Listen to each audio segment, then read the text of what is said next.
हाय दोस्तों, welcome to back my channel. मैं ये कहानी का भाग 17वां लेकर आई हूँ। तो हम बिना देरी की स्टोरी स्टार्ट करते हैं। मान्यता ने मुस्कुराते हुए जानवी से कहा, जानवी, किसी को भी उसके कपड़े और लुक से जज नहीं करना चाहिए जब तक तुम उसके अंदर झाँक कर न देखो। मान्यता के ऐसा कहने से अर्जुन और जानवी दोनों जो फाइटिंग कर रहे थे वह दोनों रुक गए। जानवी ने मान्यता को ऊपर से नीचे तक देखते हुए कहा, अच्छा ऐसी बात है तो चलो आओ मेरे साथ फाइट करो और मुझे हरा कर दिखाओ। मान्यता ने मुस्कुराते हुए कहा, जानवी सोच लो, अगर मैंने तुम्हें हरा दिया तो तुम क्या ही करोगी। जानवी ने गुरूर भरे स्वर में कहा, मिसेज मान्यता, अर्जुन रघुवंशी, आज तक मुझे तुम्हारे पति के सिवा और कोई हरा नहीं पाया। यहाँ तक कि राघव भी आज तक मुझसे जीत नहीं पाया फाइटिंग स्किल में, तो तुम कहाँ से जीत पाओगी। यह कहते हुए जानवी की आंखों और चेहरे पर एक हंसी उड़ाने वाली चमक थी। मान्यता ने अपने सूट के दुपट्टे को जो उसने गले में डाल रखा था उसे अपने कमर से लपेटकर बैक से लेकर कमर पर जोर से गांठ बांधा और आगे बढ़ते हुए अर्जुन से बोली, अर्जुन आप थोड़ी देर के लिए जानवी को मेरे साथ छोड़िए, बेफिक्र रहिए, आपकी फ्रेंड को ज़्यादा चोट नहीं लगेगी। अर्जुन मान्यता को कुछ कहना चाहता था, लेकिन तभी मान्यता ने गोल घूमकर एक जोरदार किक जानवी के सीने पर मारा। जानवी जो अभी तक हंसी उड़ाने के अंदाज में मान्यता को देख रही थी, वो झटके से पीछे जाकर बाबा के पैरों में जा गिरी। जानवी ने हैरानी से मान्यता को देखा। वही अर्जुन भी मान्यता को देखकर हैरान था कि मान्यता की फाइटिंग स्किल इतनी अच्छी थी। जानवी ने को जो जोर से पड़ी थी उससे जानवी बुरी तरह चिढ़ गई। जानवी उठी और वो अपने हाथ को झाड़ते हुए बोली, मान्यता, ये अचानक से मारी हुई किक थी। अब आओ, अब अगर मैं तुम्हें हराकर नहीं दिखाया तो मेरा नाम जानवी नहीं। मान्यता ने अपनी पोजीशन ली और जानवी से बोली, चलो देख लेते हैं। जैसे ही जानवी ने अपने हाथ को उठाकर मान्यता को पंच मारा, मान्यता ने अपने हाथ को जानवी की कोहनी के पास रखा और उसके हाथ को गोल घुमाकर उसके हाथ को पकड़कर एक जोरदार किक फिर से जानवी के पेट पर मारा। लेकिन इस बार जानवी मान्यता से दूर नहीं गई, क्योंकि मान्यता ने उसके हाथ को पकड़ रखा था। तभी सबको एक कट की आवाज़ सुनाई दी, जैसे कि जो हाथ मान्यता ने जानवी का पकड़ा था उस हाथ की हड्डी टूट गई हो। जानवी की दर्द से एक चीख निकल गई और सब जानवी की तरफ भागे। तभी मान्यता ने सबको हाथ दिखाकर रोकते हुए कहा, अभी नहीं, जानवी और मेरी फाइटिंग अभी कंप्लीट नहीं हुई। जानवी का हाथ मान्यता ने छोड़ दिया तो जानवी 2 कदम पीछे हट गई। उसे लग रहा था कि मान्यता को ऐसे ही 2-3 थप्पड़ और मुक्के मारकर वह साइड कर देगी, लेकिन यहाँ तो मान्यता ने उसके ही हाथ की हड्डी तोड़ दी थी। जानवी मान्यता से दूर होकर उसे घूरकर देख रही थी। उसने अपने हाथ को झटका तो उसे फिर से एक खटखटी आवाज़ आई। जानवी ने अपने उस हाथ को 2-3 बार मोड़ा, जिससे उसका हाथ सीधा हो गया। जानवी ने मान्यता की तरफ देखकर कहा, वाह मान्यता, मुझे तो लग रहा था कि तुम्हें फाइटिंग करना ही नहीं आता, लेकिन अब लगता है कि मुकाबला टक्कर का है। मान्यता ने मुस्कुराते हुए कहा, नहीं जानवी, अब मैं मुकाबला टक्कर का नहीं है, क्योंकि तुम अभी तक मुझे एक पंच भी नहीं मार पाई हो और ना ही तुमने अब तक मुझे सही से छुआ है, लेकिन मैंने तो तुम्हारे हाथ की हड्डी तोड़ दी है। डॉक्टर से दिखा लेना, नहीं तो जुड़ नहीं पाएगा। मान्यता की फाइटिंग स्किल देखकर सबसे ज़्यादा हैरान तो अर्जुन था, क्योंकि उसे लगा था कि उसकी बीवी सिर्फ एक सॉफ्ट हार्टेड है, लेकिन यहाँ तो उसकी बीवी पलक झपकते ही एक लड़की की हाथ की हड्डियाँ तोड़ चुकी थी। अर्जुन के हैरानी भरे चेहरे को देखकर मान्यता मुस्कुराते हुए उसे देख रही थी। वह अर्जुन के दिमाग में चल रही बातों को समझ चुकी थी कि उसका हस्बैंड उसे एक इनोसेंट गर्ल की तरह मान रहा था। मान्यता ने एक छोटी सी मुस्कान दी, लेकिन तभी उसके आंखों के सामने जानवी का हाथ आया, जो उसके फेस पर पंच मारने वाला ही था कि तभी मान्यता एक तरह से घूमी और उसने अपनी कोहनी से जानवी की पीठ पर कसकर मारा, जिससे जानवी मुंह के बल नीचे गिर गई और उसके उठने की हिम्मत भी नहीं हुई। तभी मान्यता ने जानवी से कहा, कभी भी सामने वाले को खोया हुआ देखकर हमला नहीं करना चाहिए, क्योंकि अगर सामने वाले का पारा चढ़ गया तो तुम्हारी जान भी ले सकता है। इतना कहकर मान्यता ने अपने दुपट्टे को जो गांठ बांधा था वो खोला। फिर उसने बाबा की तरफ देखकर कहा, बाबा, क्या मैं शूटिंग कर सकती हूँ। मान्यता की बातें सुनकर अब राघव ने कहा, क्या तुम्हें शूटिंग आती है? लेकिन यह जान लो कि यह फाइटिंग स्किल नहीं है कि तुमने कई बार प्रैक्टिस की और हो गया, इसमें एम लगाना पड़ता है। मान्यता ने मुस्कुराते हुए कहा, पहले तुम मुझे गन तो दो, तब जाना कि मुझे शूटिंग आती है या नहीं। मान्यता ने राघव से गन लिया। अर्जुन चाहता था कि मान्यता गन ना ले और वह शूटिंग ना करे, लेकिन फिर भी उसने मान्यता की स्किल देखना चाहिए और वह चुपचाप मान्यता को वहाँ खड़ा देखता रहा। तब तक बाबा जानवी के पास आया। उसे उठाते हुए उससे बोले, हर किसी को उसके लुक से जज करने की आदत तुम्हारी नहीं जाएगी ना। देखो, तुम्हारी अच्छी खासी फाइटिंग स्किल होने के बाद भी तुम्हारी इतनी बुरी तरह से मान्यता के हाथों से पिटाई हो गई है। तुमने उसे उसके कपड़ों से जज किया था ना कि वह अर्जुन की इनोसेंट गर्ल है ना कि उसे फाइटिंग स्किल आती होगी। बाबा के मुंह से मान्यता की तारीफ सुनकर जानवी बुरी तरह चिढ़ गई, लेकिन वह कुछ बोल नहीं पाई। अब जानवी मान्यता को राघव के सामने हारते हुए देखना चाहती थी, लेकिन तभी राघव का मुंह खुला का खुला रह गया, क्योंकि राघव जिस पॉइंट पर कब से एम लगाने की कोशिश कर रहा था, मान्यता एक के बाद एक 6 गोलियां उस पॉइंट पर दाग दी। अब राघव भी मान्यता को देखकर बड़ा हैरान हो गया। वो अपनी जगह पर जो एम नहीं लगा पा रहा था, उसे मान्यता ने इतनी आसानी से बिना उस ओर देखे कैसे कर लिया। वहीं बाबा खुशी से ताली बजाने लगे कि मान्यता अकेली उन सब की स्किल जानती थी। अर्जुन भी साइड में खड़ा मुस्कुराते हुए मान्यता को देख रहा था कि उसकी बीवी में ये सारी खूबियाँ हैं। उसकी बीवी बनने लायक है, किसी से कम नहीं। जानवी वह तो खा जाने वाली नज़रों से मान्यता को ही घूर रही थी। तभी बाबा मान्यता के पास आए और उसके बालों पर हाथ फेरते हुए मान्यता से बोले, वाह बेटा, तुमने तो मेरा दिल ही जीत लिया हमारा। तुमने मेरी बेटी, जिसे आज तक राघव भी नहीं हरा पाया, उसे आज फाइटिंग स्किल में हराया। और राघव जो शूटिंग में बेस्ट है, तुमने उसके एम पर अपना निशाना धागा है। वाह, तुम एक डॉक्टर होने के साथ साथ ये सब कैसे सीख पाई मान्यता? बाबा के सवाल पर मान्यता ने कहा, बाबा, मुझे पालने वाली माँ एक अकेली माँ थी और उन्हें डर था कि अकेले घर पर कभी भी कोई भी घुसकर लड़कियों का फ़ायदा उठाते हैं। इसलिए मेरी माँ ने खुद भी ये सारी स्किल सीखी और मुझे भी ये सिखाया कि मैं अपनी और उनकी हिफाजत कर सकूं।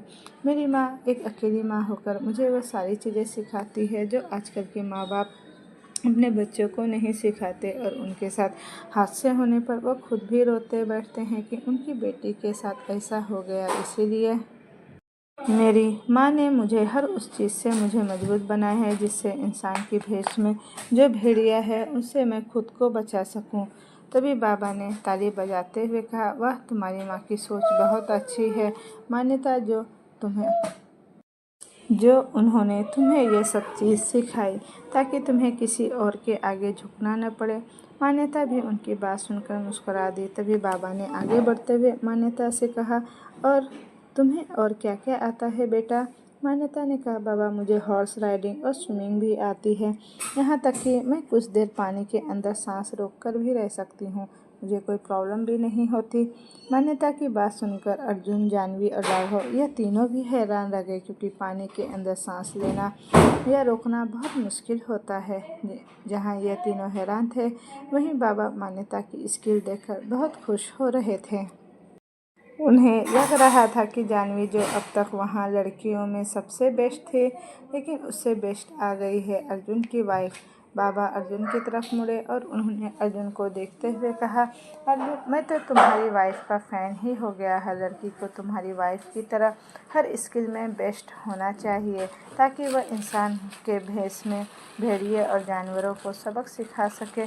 बाबा को मान्यता की तारीफ करने पर अर्जुन को प्राउड हो रहा था। मान्यता के ऊपर वह मान्यता का हस्बैंड है और मान्यता उसकी वाइफ, जिस पर उसके बाबा प्राउड कर रहे थे। बाबा मान्यता के साथ आगे बढ़ते हुए राघव से बोले, राघव, जानवी को अस्पताल लेकर जाओ, देखो क्या पता उसकी हड्डी ना टूटी हो, प्लास्टर चढ़ा देना। इतना कहते हुए बाबा मान्यता के साथ चलते हुए विला के अंदर चले गए। वही अर्जुन भी मुस्कुराते हुए मान्यता और बाबा के पीछे चलते हुए विला के अंदर जाने लगा। उनके जाने के बाद राघव जानवी के पास आया, जो अभी भी बेंच पर बैठी हुई थी। राघव ने जानवी से कहा, इस मान्यता को तो अब रास्ते से हटाना बहुत ज़रूरी है और इसे मजबूर करना होगा किसी भी तरह से, क्योंकि यह हमारे जोर ज़बरदस्ती से नहीं होगा, क्योंकि तुम इसकी ताकत और हिम्मत अभी देख ही चुकी हो। मान्यता जानवी के हाथ को तोड़ने पर राघव को यह समझ नहीं आया कि वो मान्यता के साथ जोर ज़बरदस्ती तो बिल्कुल नहीं कर सकता।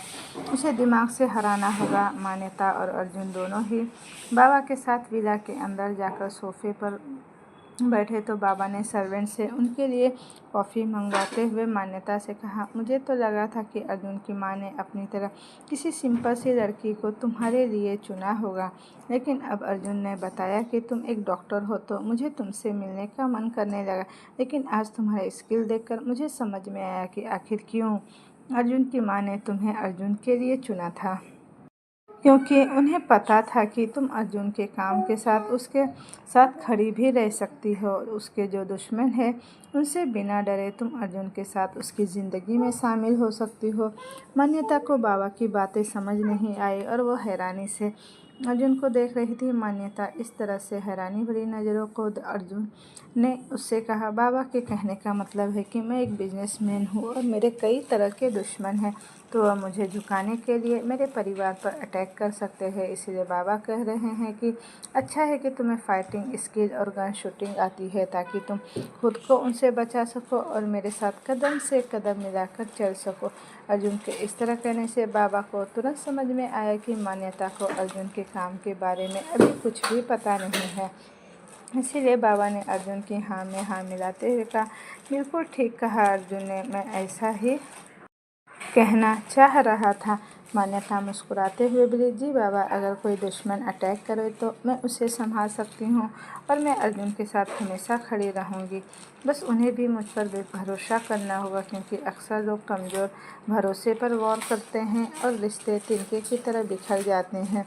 जिस पर अर्जुन मान्यता के इन बातों को गौर से सुन रहा था, उसके चेहरे को देखकर रहा था। तभी बाबा ने मान्यता के सर पर हाथ फेरते हुए कहा, नहीं बच्चे, जहाँ मोहब्बत बेहिसाब होती है वहाँ भरोसा भी बेइंतहा ही होता है। फ़र्क बस इतना है कि तुम्हें उस भरोसे को कमाना पड़ता है, तो तुम उस भरोसे को हमेशा अर्जुन की नज़र में उसके ऊपर रखना। बाबा की बातें सुनकर मान्यता हाँ में अपना सर हिला दी। तभी सर्वेंट उनके लिए कॉफ़ी लेकर आया। तभी बाबा ने कॉफ़ी कप उठाकर एक सिप लेते हुए अर्जुन से कहा, तुम अभी तक मान्यता को कहीं लेकर नहीं गए हो घूमने के लिए, या अभी तक घर में ही हो? अर्जुन ने कहा, बाबा कल ही तो आए हैं और आज भी कंसाइनमेंट आने वाला है, तो आज मैं उसे लेकर नहीं जा सकता। लेकिन हाँ, आज मैं उसके साथ कुछ एक्साइटिंग ज़रूर करना चाहूँगा। अर्जुन की बातें बेशर्मी से भरी हुई थी और उसने अपनी एक आँख विंक कर दी मान्यता को देखते हुए, जिसे देखकर मान्यता ने तुरंत अपनी नज़रें फेर ली। वहीं बाबा मुस्कुरा दिए और वह अपनी जगह से उठते हुए बोले, तो जाओ फिर, करो तुम लोग अपनी एक्साइटिंग काम, मैं जा रहा हूँ, यहाँ से थोड़ी देर रेस्ट कर लूँगा। इतना कहकर बाबा वहाँ से चले गए। तो मान्यता ने अर्जुन को आंखें दिखाते हुए, मुझे यह पता है कि आप मेरे साथ कमरे में बेशर्म हो, लेकिन मुझे यह नहीं पता था कि आप अपने बाबा के सामने भी ऐसी बेशर्मी भरी बातें करोगे। अर्जुन, जो अब तक दूसरे सोफे पर बैठा था, वह अपनी जगह से उठा और मान्यता के पास आया। उसके ऊपर झुकते हुए कहा, बाय द वे जाने मन, मैं तो तुम्हारे लिए किसी के भी सामने बेशर्म बन सकता हूँ। इतना कहते ही अर्जुन ने मान्यता को अपनी गोद में उठाया और उसे अपने कमरे की तरफ लेकर जाने लगा। मान्यता उसकी गोद में छटपटा कर उतरने के लिए उससे बोली, तुम क्या कर रहे हो? छोड़ो, मुझे नहीं जाना तुम्हारे साथ, कहीं भी छोड़ो। तो अर्जुन ने कहा, कहीं भी नहीं लेकर जा रहा हूँ जाने मन, बस अपने कमरे में लेकर जा रहा हूँ, ताकि अभी जो मैंने बाबा से कहा है कि तुम्हारे साथ मुझे कुछ एक्साइटिंग करना है वो कर सकूं। वही बाहर गार्डन एरिया में राघव जानवी अभी भी बेंच पर बैठे थे। राघव जानवी के हाथ को देख रहा था और जानवी नीचे दूर तक फैले हुए घास को। उसने कहा, इसे किडनैप करवा दो, और इसे घमंड है अपनी स्किल पर तो इसकी इज्जत भी लुटा देते हैं। जानवी के इतना कहते ही राघव उसे गौर से देखने लगा। फिर उससे कहा, तुमने देखा ना अभी उसने तुम्हारा क्या हाल किया है? फिर जानवी ने कहा, तो मैं कौन सा कह रही हूँ कि इसकी किडनैपिंग में इसके लिए सिर्फ एक इंसान रहेगा, हम एक साथ दर्जन लोग को भेजेंगे। जो उसे किडनैप करके उसके साथ उसका रेप करेंगे। उसने पहले मुझसे मेरा अर्जुन छीना और अब उसने मेरा हाथ भी तोड़ा ना, तो इसका खामियाजा तो उसे भुगतना ही पड़ेगा। मैं उसे अब जिंदा नहीं छोड़ूंगी, किसी भी कीमत पर नहीं छोड़ूंगी। और तुम्हें उसे अपने बेड पर लाना है तो तुम भी ला सकते हो। राघव देख सकता था कि जाह्नवी के चेहरे और आंखों में मान्यता के लिए किस कदर से नफरत थी। नफरत तो वह भी करता था अर्जुन से, लेकिन राघव तो खड़े होते हुए जाह्नवी को खड़ा किया और उससे कहा, ठीक है, जैसा तुम चाहती हो हम वैसा ही करेंगे, लेकिन प्लान करने के बाद तो अभी चलो हम तुम्हारे हाथ को डॉक्टर को दिखा देते हैं। क्या पता ज़्यादा फ्रैक्चर हो गया हो तो। इतना कहकर राघव जाह्नवी को लेकर बाहर की तरफ जाने लगा और जाह्नवी अपने दिमाग में मान्यता को किस कदर हराना है और उसे तकलीफ पहुंचाना है वह प्लान करने लगी। वहीं दूसरी तरफ अर्जुन जब मान्यता को कमरे में लेकर आया और उसे बहुत ही प्यार से बेड पर लिटाया तो मान्यता उससे दूर हट गई। अर्जुन ने मान्यता को आंखों दिखाते हुए कहा, मान्यता प्लीज़ कम ऑन बेबी, वैसे भी कल रात भर मैं तुम्हारे करीब नहीं आ पाया था, प्लीज़ मेरे पास आओ ना। मान्यता ने अपना हाथ दिखाते हुए अर्जुन से कहा, मैंने मना किया था क्या कल रात? नहीं ना, तुम खुद ही नहीं आए थे, तो अभी भी आने की कोई ज़रूरत नहीं है। अर्जुन आगे बढ़ा और उसने मान्यता के पैरों को पकड़कर एक झटके में खींचकर अपने करीब कर लिया और उसके ऊपर झुकते हुए उसके मुंह को पकड़कर उससे बोला, कल रात आना चाहता था मैं। कल की रात तुम्हारे लिए पेरिस में मैं बहुत हसीन बनाना चाहता था, लेकिन मुझे बाबा ने रोक लिया था। तुमने देखा ना, मैं और बाबा के साथ मीटिंग के बारे में डिस्कस कर रहा था, तभी वहाँ राघव और जाह्नवी भी आ गए और कोई ना कोई डील को लेकर इम्पोर्टेंट वर्क निकलते ही जा रहा था, इस वजह से मैं आ ही नहीं पाया। अर्जुन की बातें सुनकर मान्यता समझ गई थी कि अर्जुन जरूर काम में उलझकर जाह्नवी के पास नहीं आ उलझाकर जाह्नवी उसके पास आने से रोक रही थी और इसमें वह कामयाब भी हुई थी। मान्यता को शक था कि ऐसा जाह्नवी ही कर सकती, इसीलिए ही उसने अभी को एक सबक सिखाने के इरादे से उसके हाथ को ही तोड़ दिया था। मान्यता ने अर्जुन से कहा, अर्जुन मुझे यह जाह्नवी कुछ ठीक नहीं लग रही है, वह क्या हमारे बीच आने की कोशिश कर रही है? क्या वह आपको मुझसे दूर करने की कोशिश कर रही है? फिर मान्यता ने अर्जुन के कॉलर को पकड़ा और उसे एक झटके में अपने ऊपर खींचते हुए बोली, लुक मिस्टर अर्जुन रघुवंशी, अगर ऐसा हुआ तो मैं तुम्हें जान से मार दूंगी और उसके बाद तुम्हारी उस जाह्नवी को भी, क्योंकि मेरी स्किल तो तुम अभी देख ही चुके हो कि मैं चुटकियों में उसे मसल सकती हूँ। उसकी इतनी अच्छी फाइटिंग स्किल होने के बाद भी वो मेरे सामने कोई फ़ायदा नहीं है। अर्जुन जो मान्यता के ऊपर गिरा था, उसने मान्यता के बॉसम को कस के दबाते हुए उससे कहा, मैं कहाँ चाहता हूँ, मैं भी तो यही चाहता हूँ कि तुम उसे अच्छे से सबक सिखाओ ताकि वह तुम्हारे और मेरे बीच आने की हिम्मत ना करे। ये कहते हुए अर्जुन मान्यता के ड्रेस के अंदर अपने हाथ डाल रहे थे और उसके सीने को प्रेस कर रहे थे, जिससे मान्यता भी अब मदहोश होने लगी थी। मान्यता ने अर्जुन के हाथ को रोकते हुए कहा, अर्जुन नहीं, अभी तो बिल्कुल नहीं, मैं ऐसा नहीं करना चाहती हूँ। लेकिन अर्जुन कहाँ मानने वाला था। वह तुरंत मान्यता के गर्दन के पास झुका और उसकी गर्दन को किस करते हुए मान्यता से बोला, बट मुझे तो अभी करना है, करने दो ना मुझे। वहीं इंडिया में अंगद और शहर ने जानकी जी से शहर की प्रेगनेंसी को लेकर कोई बात नहीं की थी, क्योंकि जानकी जी पिछली रात घर ही नहीं आई थी, वह किसी काम से बाहर गई हुई थी। और अभी सुबह के 9 बजे जानकी जी घर आई तो उन्होंने देखा कि अंगद लिविंग हॉल में बैठा शहर को अपने हाथों से फ्रूट्स काट कर खिला रहा था।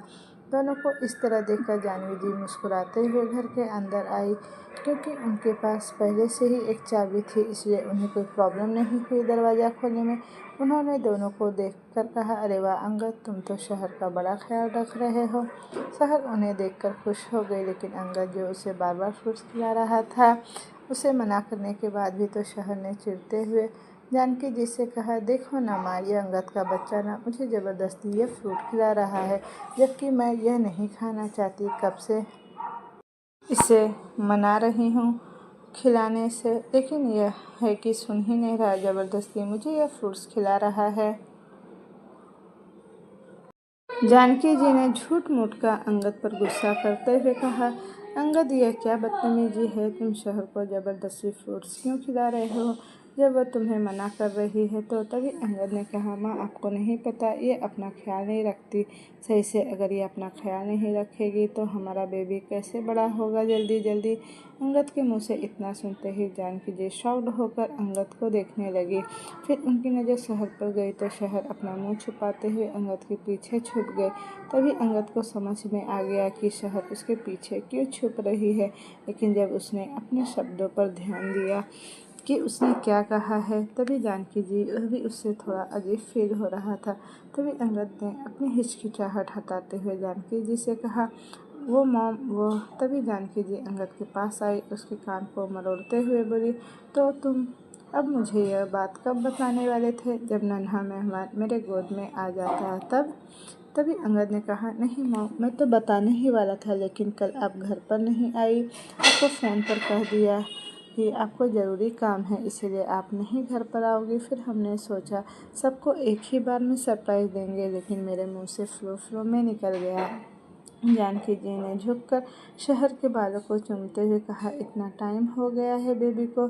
तभी शहर ने अंगद की तरफ देखा, क्योंकि शहर को पता ही नहीं था कि उसके बच्चे को कितना टाइम हो गया। तो अंगद ने कहा, डॉक्टर ने बताया है कि अभी वो सिर्फ 3 वीक्स का है। तो जानकी जी उठी और फल फ्रिज से निकाल कर देते हुए अंगद से बोली, अब इसे अच्छे से खिलाओ, नहीं तो अपनी लापरवाही से बच्चे को भी ये हार्म कर देगी। शहर बस जानकी जी का मुंह देख रही थी कि अभी अभी जानकी जी अंगद को उसे ज़बरदस्ती फ्रूट खिलाने को डांट रही थी, और अभी वो खुद ही फ्रिज से फ्रूट्स और निकाल कर लाकर अंगद को दे रही है ताकि वह उसे खिला सके। तभी जानकी जी बोली, रुक जाओ, कुछ मिसिंग है, मैं लेकर आती हूँ। ये बोलकर जानकी जी किचन की तरफ गई और उन्होंने गैस पर पैन रखा और दूध गर्म करके ले आई। फिर अंगद को दूध का ग्लास थमाते हुए बोली, तुम इसे भी शहर को पिलाओ, खत्म पूरा होना चाहिए, मैं थोड़ी देर आराम कर लेती हूँ। और शहर, अगर ये दूध का ग्लास ख़त्म नहीं हुआ तो फिर मुझसे बुरा कोई नहीं होगा, समझी। और अगर तुम्हें खाली दूध नहीं पीना है तो बोलो, मैं इसमें तुम्हारे लिए चॉकलेट पाउडर मिक्स कर देती हूँ।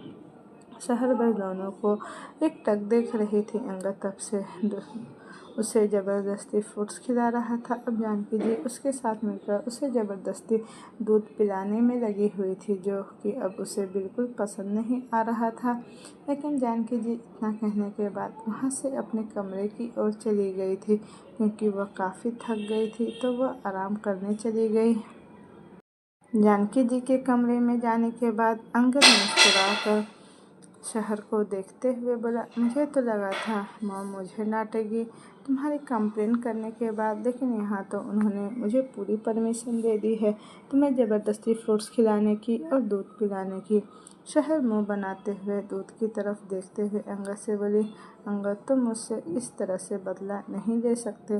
तभी अंगद ने अपनी कॉलर को खड़ा करते हुए कहा, लेकिन मुझे तो अब परमिशन मिल गई है, मैं तुम्हारे साथ अब ज़बरदस्ती करके तुम्हें यह दूध भी पिला सकता हूँ, और ये फ्रूट्स तो तुम्हें पूरा का पूरा ही खाना है। ये कहकर अंगद ज़ोर ज़ोर से हंसने लगा, और उसकी हंसी शहर को किसी शैतान की हंसी से कम नहीं लग रही थी, क्योंकि अभी अंगद उसके सामने एक शैतान बनकर ही बैठा था। शहर ने मुंह बनाते हुए कहा, बेबी देख रहे हो ना तुम्हारे डैडी को, ये कितने गंदे हैं, तुम्हारी दादी के साथ मिलकर ये मेरे साथ ज्यादती कर रहे हैं। इसकी तो मैं अभी। इतना कहते हुए शहर ने सोफे से एक पिलो उठाया और उससे अंगद को मारने लगी। वहीं दूसरी तरफ रघुवंशी मेंशन में आज निधि का कॉलेज जाना था, इसीलिए वह अपने कमरे में रेडी हो रही थी। उसने अभी एक ब्लैक कलर की जीन्स और येलो कलर का शॉर्ट क्रॉप टॉप पहना था। उसने खुद को आईने में देखते हुए कहा, निधि आज तो तुझे इस प्रोफेसर तक्ष को अपने रास्ते से हटाना ही होगा। वह बड़ा आया मुझे पनिशमेंट देने वाला।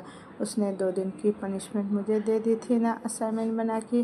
मैंने अपना बेस्ट असाइनमेंट बनाया है, और अब उसके मुंह पर जाकर मैं असाइनमेंट फेंक कर मारूंगी और बोलूँगी कि मैं अपना काम खुद कर सकती हूँ, और एग्ज़ाम में मेरे नंबर भी अच्छे आएंगे तो प्रोफेसर मुझे कुछ भी नहीं बोल सकता, इतना कहते हुए निधि ने अपना फ़ोन और पर्स उठाया और वह कमरे से बाहर आई। वह जाकर हॉल में बैठी और उसने सर्वेंट से कहा, मेरे लिए नाश्ता लगाओ। सर्वेंट भी उसके लिए जल्दी जल्दी नाश्ता टेबल पर लगाने लगे। निधि जाकर अपने चेयर पर बैठी और अपना नाश्ता करने लगी। वहीं उसे दाई अम्मा और अविका जी एकटक देख रही थी। तो दाई अम्मा ने अविका जी से कहा, अविका, यह लड़की कभी सुधरेगी या नहीं, या ऐसी ही बिगड़ी ही रहेगी। तभी अविका जी ने उससे कहा, क्या कर सकते हैं जीजी, रौनक ने इसे शुरू से इतनी छूट दे दी है कि यह बिल्कुल बिगड़ गई है और अभी इसे सुधारने का कोई रास्ता भी समझ नहीं आता है। देखते हैं क्या करती है ये आगे।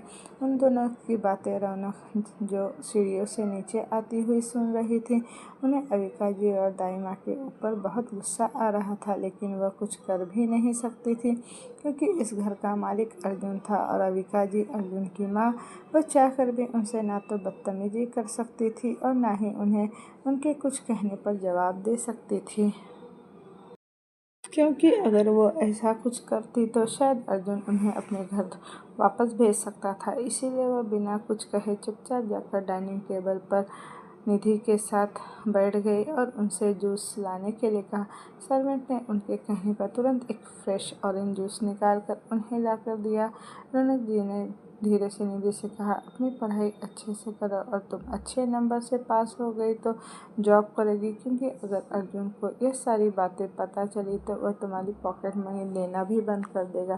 फिर तुम्हारे पापा तो इतना कर नहीं सकते कि वह तुम्हें इतनी लग्जरियस लाइफ दे, और तुम्हारा भाई भी इंडिया आने से रहा और वह भी अर्जुन के अंडर में काम कर रहा है।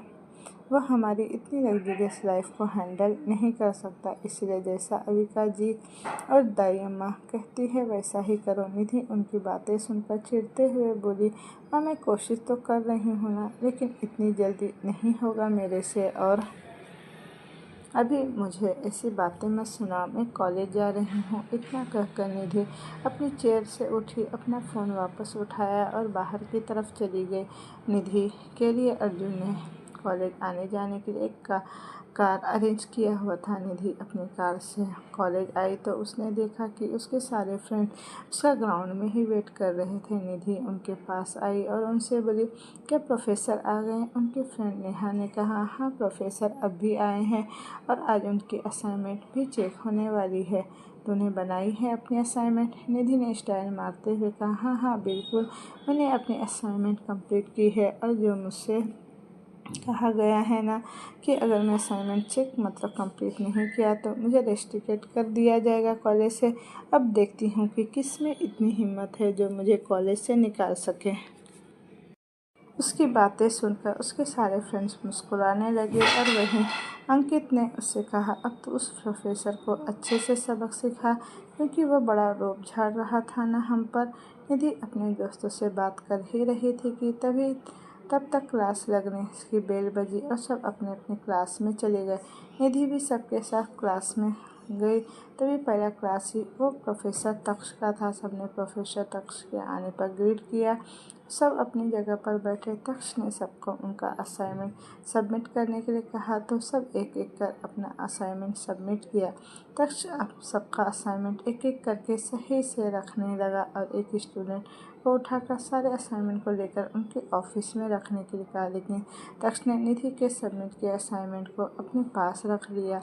उसने उस लड़के को असाइनमेंट लेकर जाने के बाद निधि की बनाई हुई असाइनमेंट को ओपन किया और उसे पढ़ने लगा। कुछ लाइंस पढ़ने के बाद ही तक्ष ने निधि को अपने पास बुलाया।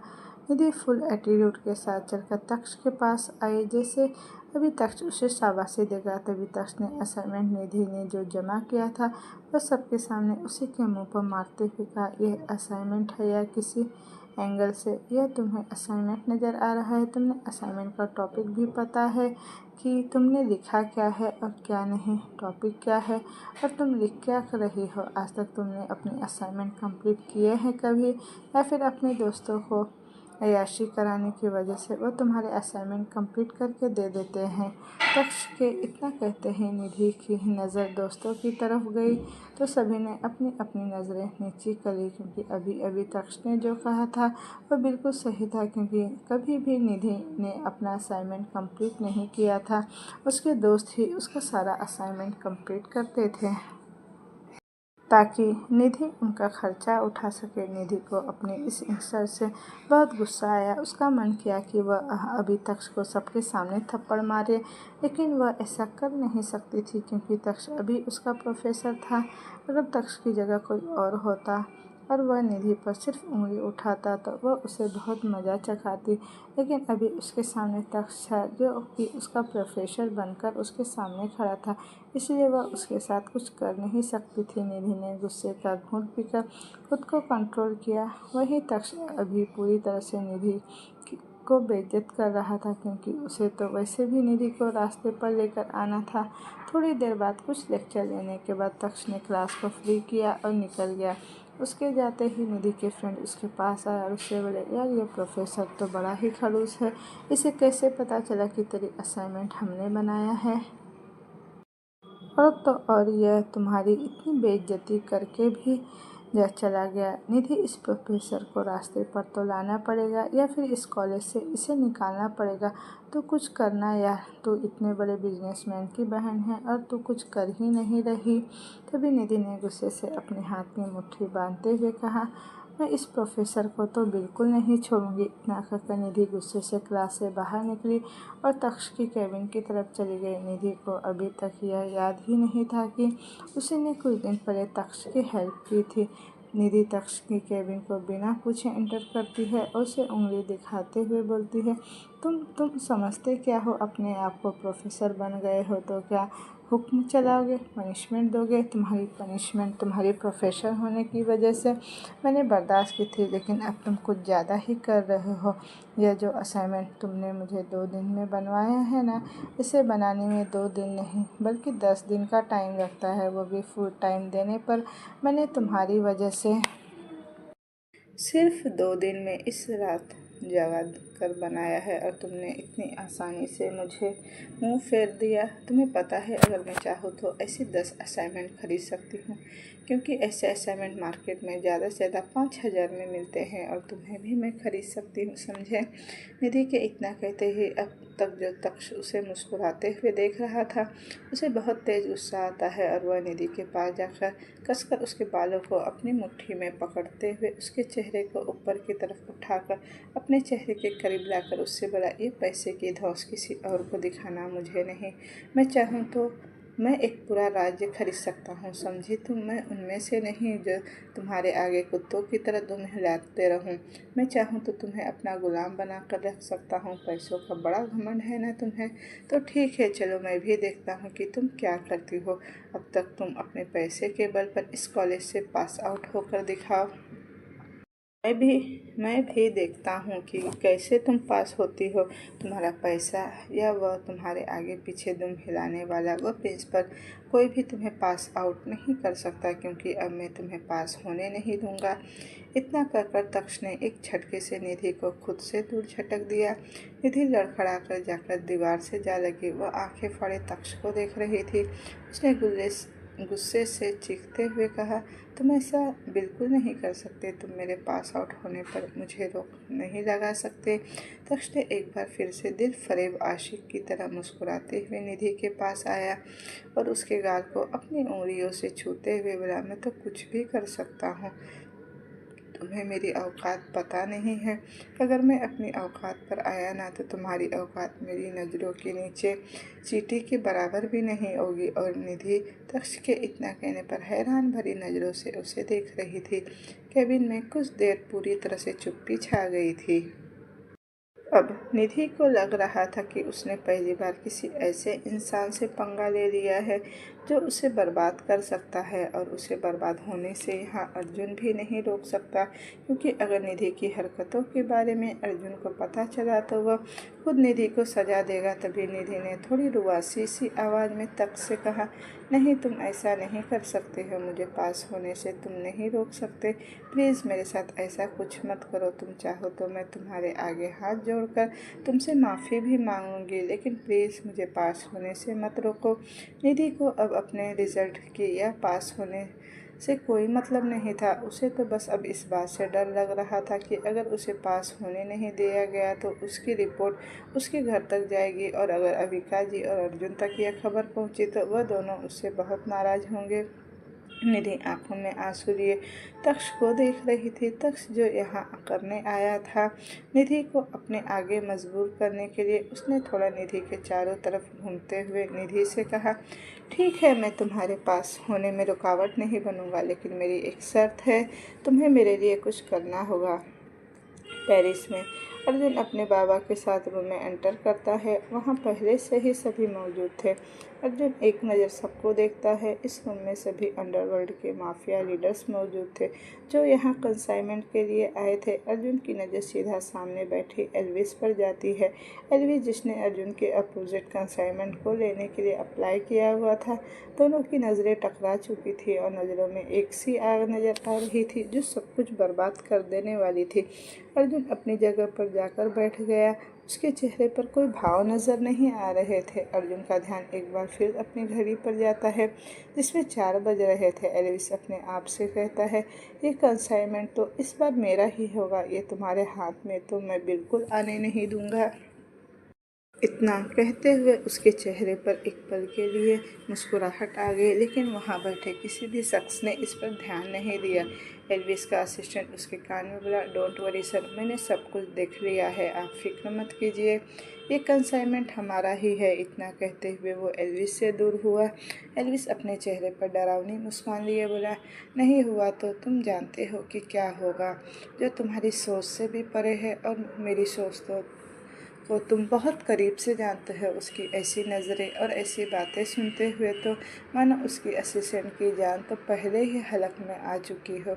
सभी सामने ध्यान देने लगे क्योंकि मीटिंग अब स्टार्ट हो चुकी थी। दूसरी तरफ मान्यता अपने रूम में थी। वो अपने फ़ोन पर कुछ कर रही थी। तभी उसकी नज़र अर्जुन के मैसेज पर जाती है जिसमें लिखा था कि बाहर डाइनिंग एरिया में आओ। मैसेज पढ़ते हुए वो अपने आप से बोली, इन्होंने तो कहा था कि ये 6 बजे तक आ जाएंगे, उसके बाद हम घूमने चलेंगे, लेकिन इतनी जल्दी। इतना कहते हुए उसके चेहरे पर एक कन्फ्यूज़न थी, लेकिन फिर भी वो अपने रूम से डाइनिंग एरिया में आती है। मान्यता की नज़र वहीं रखी ड्रेस पर जाती है और वहाँ एक चीट रखी हुई थी। मान्यता ड्रेस को देखकर बोली, रेड कलर आपकी पसंद बहुत अच्छी है अर्जुन, और हो भी क्यों ना, तभी तो आपने मुझे पसंद किया है। इतना कहते हुए उसके चेहरे पर एक मुस्कुराहट आ गई थी। वो ड्रेस को देखने के बाद चिट उठाकर पढ़ती है जिसमें लिखा था कि ये तुम्हारे लिए है, तुम रेडी रहना, मैं 1 घंटे में आ रहा हूँ, माय स्वीट वाइफ। आखिरी के शब्द मान्यता के गाल बिल्कुल लाल कर चुके थे। मान्यता ड्रेस को लेकर अपने रूम में रेडी होने चली गई। वहीं दूसरी ओर मीटिंग खत्म हो चुकी थी। अब बस अनाउंसमेंट बची थी। जो सामने खड़े MK बिरला बोले, जो असाइनमेंट हमने और हमारी टीम ने मिलकर मिस्टर अर्जुन को देने का फैसला किया है, उनके कहे शब्द मानो एल्विस के कानों में चुभ रहे थे। एल्विस ने कसकर अपनी मुट्ठियां बंद कर ली और फिर घूरकर अर्जुन को देखने लगा। उसका असिस्टेंट जो अपने बॉस को इतने गुस्से में देख सकता था, उसके मुंह से एक लफ्ज़ भी नहीं निकला। वो अपने मन में बोला, ये कैसे हो गया, इतना पैसा खिलाए फिर भी ये कंसाइनमेंट मिस्टर अर्जुन को कैसे मिला। अब पता नहीं बॉस मुझे जिंदा छोड़ेंगे भी या नहीं। इतना कहते हुए वो अपनी घबराई हुई नज़रों से सामने देख रहा था। 30 मिनट बाद मान्यता रेडी हो चुकी थी। वो मिरर में खुद को देख रही थी, पर उस पर यह रेड कलर की वेस्टर्न ड्रेस बहुत खूबसूरत लग रही थी। वो अपने आप को निहार ही रही थी कि तभी उसे अपनी कमर पर किसी के हाथ महसूस हुए, जिसे महसूस कर मान्यता धीरे से बोली, अर्जुन। अर्जुन सामने मिरर में मान्यता को गौर से देखते हुए बोला, गलती कर दी। मान्यता कन्फ्यूजन से बोली, क्या गलती कर दी, ये क्या बोल रहे हैं आप?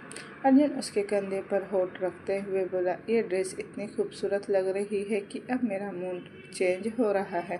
इतना कहते हुए वो अपने होठों से उसके कंधे और गर्दन पर अपने होठ चला रहा था।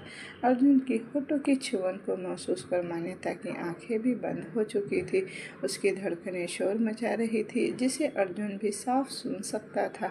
अर्जुन उसके गाल पर होठ टिकाते हुए बोला, आज का प्लान कैंसिल करते हैं और अपनी एक्टिविटी पर ध्यान देते हैं। अर्जुन की बात सुनकर मान्यता घूरते हुए अर्जुन को देखती है। अर्जुन अपनी आंखें खोल मान्यता की तरफ देख ही रहा था। मान्यता मुंह बनाते हुए, ये तो गलत बात है ना, हम घूमने नहीं जाएंगे तो क्या ही फ़ायदा हुआ हमारा यहाँ आने का। वो आगे कुछ बोल ही नहीं पाई, क्योंकि अर्जुन ने उसके होठों पर अपनी उंगली रख उसे चुप करा दिया। कुछ पल के लिए दोनों की आंखें एक दूसरे से टकराई। अर्जुन अपनी धीमी आवाज़ में बोला, चलो अब। मान्यता होश में आते हुए बोली, हाँ क्या? वो इतना कहकर अपने सिर को झटक कर बोली, हाँ हाँ। उसकी इस हरकत पर अर्जुन मुस्कुराया। फिर मान्यता के होठों पर एक हल्की सी किस भर बोला, अभी तो तुम बच गई हो कि तुम घूमने जाने की रही हो, लेकिन ज़्यादा देर नहीं। मान्यता अर्जुन की शरारत भरी बात सुनकर बोली, अब चलिए भी यहाँ से। अर्जुन मान्यता को कमर से पकड़कर अपने साथ ले जाता है। कुछ देर बाद वो एक क्लब में मौजूद थे। दोनों ड्रिंक एरिया में खड़े हुए अपनी अपनी ड्रिंक का एंजॉय कर रहे थे, सामने हो रहे डांस को एंजॉय कर रहे थे। मान्यता उसके फेस पर हल्की सी स्माइल बनी हुई थी, जो सामने कपल को देखकर अर्जुन मान्यता की नज़रों को फॉलो करता है और फिर जल्दी ही अपना हाथ आगे बढ़ाकर बोला, तुम्हें ये सब देखने की कोई ज़रूरत नहीं है, हम ये सेम मोमेंट को कर सकते हैं और इस मोमेंट को हम इससे भी बेहतर बना सकते हैं। मान्यता मुस्कुराते हुए अर्जुन की आंखों में देख रही थी। वो अपना हाथ उसके हाथों में रखती है।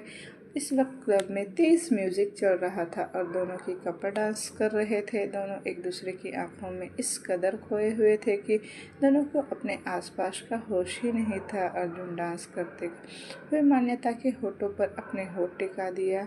वो दोनों पैशनेटली होकर एक दूसरे को किस कर रहे थे। वहीं क्लब में म्यूजिक खत्म होने के साथ तालियों की एक तेज आवाज़ गूंज जाती है, जिससे मान्यता होश में आती है और हैरानी से चारों तरफ देखती है, क्योंकि सभी की नज़र अर्जुन और मान्यता पर ही थी। और हो भी क्यों न हो, दोनों ने इतना अच्छा डांस जो किया था। मान्यता शर्माते हुए अपने चेहरे को अर्जुन के सीने में छुपाकर बोली, ये क्या किया तुमने? अर्जुन मुस्कुराते हुए बोला, तुम पर अपना हक जताया है बस। इतना कहते हुए मान्यता के हाथ को पकड़कर क्लब से बाहर आ जाता है। मान्यता और अर्जुन वहाँ से निकलकर स्टेज की दूसरी साइड आ गए, जहाँ के लाइट्स में एक अलग ही सुकून आ रहा था। मान्यता अर्जुन को देखकर बोली, मुझे आइसक्रीम खानी है। इतना कहते हुए वो जल्दी से आइसक्रीम पार्लर की तरफ बढ़ जाती है। मान्यता ने 4 आइसक्रीम ली हुई थी, जो अलग अलग फ्लेवर की थी। अर्जुन मान्यता को देखते हुए बोला, इतनी आइसक्रीम? मान्यता बोली, हाँ ये सारी मेरी है, तो अगर आपको खानी है तो आप दूसरी जाकर ले लो। अर्जुन उसे अपने करीब खींचते हुए बोला, अगर हम शेयर नहीं करेंगे तो प्यार भी नहीं बढ़ेगा हमारे बीच। इतना कहते हुए वो मान्यता के हाथ से आइसक्रीम लेता है। मान्यता चिढ़ते हुए बोली, ये मेरी है। अर्जुन अपनी पकड़ उस पर मजबूत करते हुए बोला, और तुम मेरी। उसके इन शब्दों से मान्यता की धड़कनें तेज हो चुकी थी। अर्जुन एक बाइट आइसक्रीम की लेकर बोला, ओके जल्दी फिनिश करो, हमें घर भी जाना है। इतना कर कर वो मान्यता को अपनी आइसक्रीम खत्म करने को कहता है। लगभग 3 घंटे बाहर एंजॉय करने के बाद वो अब घर जा रहे थे। मान्यता लास्ट बाइट खाते हुए बोली, यम्मी। इतना कहते हुए वो मुस्कुरा देती है, लेकिन आइसक्रीम की क्रीम मान्यता के होठों के किनारे पर लगी थी। अर्जुन उसे देखते हुए कार में लगे पार्टीशन लगाता है। मान्यता हैरानी से अर्जुन की तरफ देखकर बोली, ये क्यों? उसके इतना बोलते ही अर्जुन मान्यता को उसकी कमर से पकड़ अपने पास खींचकर अपने लैप पर बैठाते हुए उसकी आंखों में देखता है और फिर उसके होठों की तरफ देखते हुए बोला, मैं भी तो टेस्ट करूँ ना कि कैसा टेस्ट है आइसक्रीम का। मान्यता अर्जुन को देखते हुए बोली, क्या मतलब? अर्जुन हल्की सी स्माइल करते हुए बोला, मतलब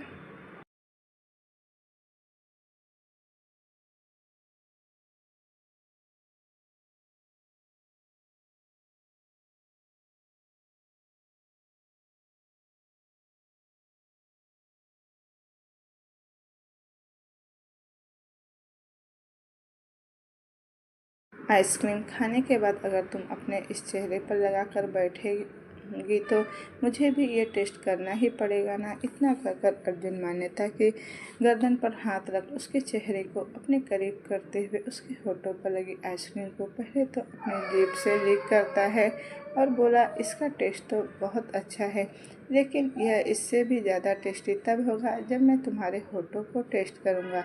इतना कहते हुए अर्जुन ने अपने होठ मान्यता के उस ठंडे होठों पर रख दिया और उसे डीपली किस करने लगा। कुछ ही देर में मान्यता भी अर्जुन के किस में बहती ही चली गई। अर्जुन ने भी खुद को पूरी तरह से फ्री छोड़ दिया और वह मान्यता के होठों को ऐसे किस करने लगा जैसे कि वह मान्यता के होठों को खा ही जाएगा। वही मान्यता भी पूरी तरह से अर्जुन का साथ दे रही थी।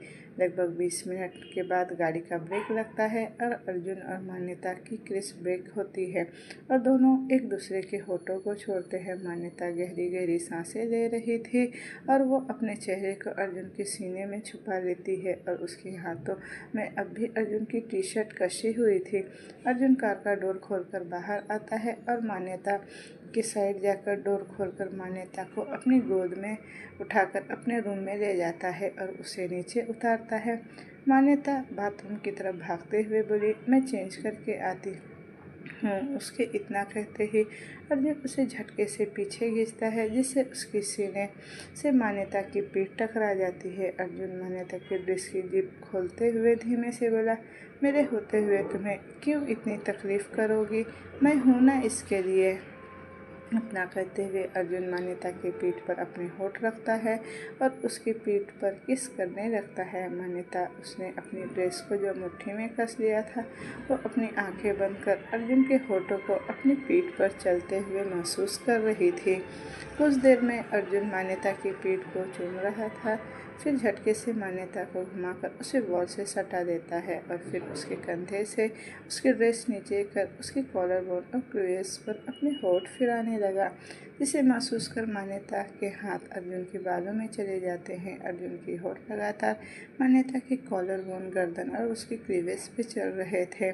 साथ ही साथ अर्जुन के हाथ मान्यता के सीने से होते हुए उसकी पूरी बॉडी पर एक्सप्लोर कर रहे थे, जिससे अब मान्यता की हालत बहुत ख़राब हो रही थी। उसकी पूरी बॉडी कांपने लगी, जो अर्जुन को बखूबी महसूस हो रहा था और उसे महसूस कर अर्जुन खुद में ही मुस्कुरा रहा था। अर्जुन लगातार मान्यता के होठों पर किस किए ही जा रहा था और फिर उसने जैसे ही अर्जुन ने उसके गर्दन से नीचे होते हुए उसके बॉसम को छुआ तो मान्यता से अब ये बर्दाश्त नहीं हुआ, तो उसने भी अर्जुन की शर्ट की बटन्स को खोलना शुरू कर दिया। 3 बटन खोलकर मान्यता ने अर्जुन के शर्ट को उसके कंधे से नीचे सरकाया और उसके गर्दन और कंधे पर अब किस करने लगी। अर्जुन जो मान्यता की बॉसम पर किस कर ही रहा था, अब मान्यता उसके गर्दन पर किस कर रही थी और अपने दांत गड़ा रही थी। अर्जुन को इससे कोई फ़र्क ही नहीं पड़ा, लेकिन वह तो मान्यता की इस वाइल्डनेस को काफ़ी इंजॉय कर रहा था। उसे पता था कि जब उसकी बीवी वाइल्ड होती है तो वह कैसे उसके पसीने छुड़ा देती है। अर्जुन भी अब वही वाइल्ड मान्यता चाहिए थी। अर्जुन ने मान्यता के पैरों के बीच में अपने हाथ रखे और उसे गोद में उठा लिया। मान्यता वैसे ही अर्जुन के चारों तरफ अपने पैर लपेट कर अर्जुन की गर्दन और सीने पर किस और बाइट कर रही थी। अर्जुन मान्यता के इस अटैक को फील कर रहा था। अर्जुन को किस करते हुए मान्यता ने उसकी शर्ट के बाकी बचे हुए बटन्स खोला और उसकी बॉडी से शर्ट को उतार कर उसने दूर फेंक दिया। फिर उसने अर्जुन के चेहरे को अपने दोनों हाथों में थामा और उसने अर्जुन के होठों पर अपने होठ रख दिए, लेकिन मान्यता ने किस नहीं किया बल्कि अर्जुन के होठों को उसने कसकर बाइट कर लिया और अर्जुन से बोली, तुम्हें वाइल्ड मान्यता चाहिए थी ना, अब देखो क्या ही मैं करती हूँ तुम्हारे साथ। इतना कहकर मान्यता ने फिर से अर्जुन के होठों पर अपने होठ रख दिए और उन्हें बाइट करते हुए किस करने लगी और साथ ही उसने अपनी टंग अर्जुन की टंग से उलझा ली, जिससे अर्जुन ने अपनी जीभ पर भी बाइट कर लिया, जिससे अर्जुन को तेज़ दर्द का एहसास हुआ। उसके मुंह से आवाज़ ही नहीं निकल पाई क्योंकि मान्यता ने उसके मुंह को अपने मुंह से ब्लॉक कर रखा था। अर्जुन अपने मन में सोचने लगा कि ये हरकत तो उसे करनी चाहिए थी मान्यता के साथ, लेकिन अब मान्यता कर रही है उसके साथ। लेकिन अब आग तो दोनों की तरफ बराबर लगी हुई थी। अर्जुन अगर मान्यता को दर्द देकर प्यार करना चाहता था तो मान्यता भी इस दर्द का एहसास अर्जुन को कराना चाहती थी। अर्जुन मान्यता को बेड की तरफ लेकर जा रहा था और साथ ही साथ उसे किस करते हुए उसकी पीठ को भी सहला रहा था। वही मान्यता अर्जुन को किस करते हुए उसके बालों में अपनी उंगलियां फिरा रही थी। तो दोस्तों, इसके आगे का पार्ट मैं जल्द ही लेकर आऊँगी। Thank you for watching. Bye bye.